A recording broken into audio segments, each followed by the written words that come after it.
As a Man Thinketh, by James Allen, Thought and Purpose. Until thought is linked with purpose, there is no intelligent accomplishment. With the majority, the bark of thought is allowed to drift upon the ocean of life. Aimlessness is a vice, and such drifting must not continue for him who would steer clear of catastrophe and destruction. They who have no central purpose in their life fall an easy prey to petty worries, fears, troubles, and self-pityings, all of which are indications of weakness, which lead, just as surely as deliberately planned sins, though by a different route, to failure, unhappiness, and loss, for weakness cannot persist in a power-evolving universe. A man should conceive of a legitimate purpose in his heart and set out to accomplish it. He should make this purpose the centralizing point of his thoughts.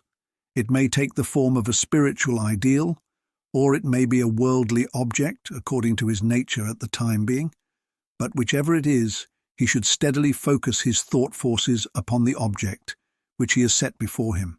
He should make this purpose his supreme duty, and should devote himself to its attainment, not allowing his thoughts to wander away into ephemeral fancies, longings, and imaginings. This is the royal road to self-control and true concentration of thought, even if he fails again and again to accomplish his purpose, as he necessarily must until weakness is overcome.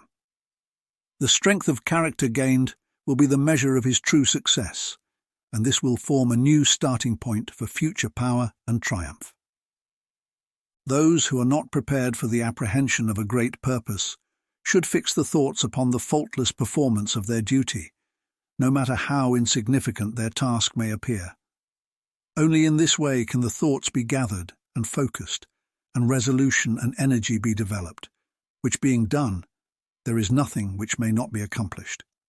The weakest soul, knowing its own weakness, and believing this truth that strength can only be developed by effort and practice, will, thus believing, at once begin to exert itself, and adding effort to effort, patience to patience, and strength to strength, will never cease to develop, and will at last grow divinely strong. As the physically weak man can make himself strong by careful and patient training, so the man of weak thoughts can make them strong by exercising himself in right thinking. To put away aimlessness and weakness, and to begin to think with purpose, is to enter the ranks of those strong ones who only recognize failure as one of the pathways to attainment, who make all conditions serve them, and who think strongly, attempt fearlessly, and accomplish masterfully. Having conceived of his purpose, a man should mentally mark out a straight pathway to its achievement, looking neither to the right nor the left. Doubts and fears should be rigorously excluded. They are disintegrating elements which break up the straight line of effort, rendering it crooked, ineffectual, useless. Thoughts of doubt and fear never accomplished anything, and never can. They always lead to failure, purpose, energy, power to do, and all strong thoughts cease when doubt and fear creep in. The will to do springs from the knowledge that we can do. Doubt and fear are the great enemies of knowledge, and he who encourages them, who does not slay them, thwarts himself at every step.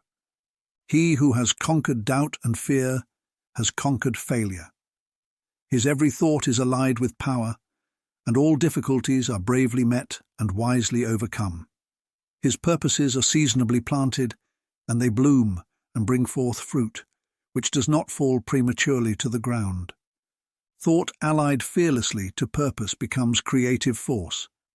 He who knows this is ready to become something higher and stronger than a mere bundle of wavering thoughts and fluctuating sensations. He who does this has become the conscious and intelligent wielder of his mental powers.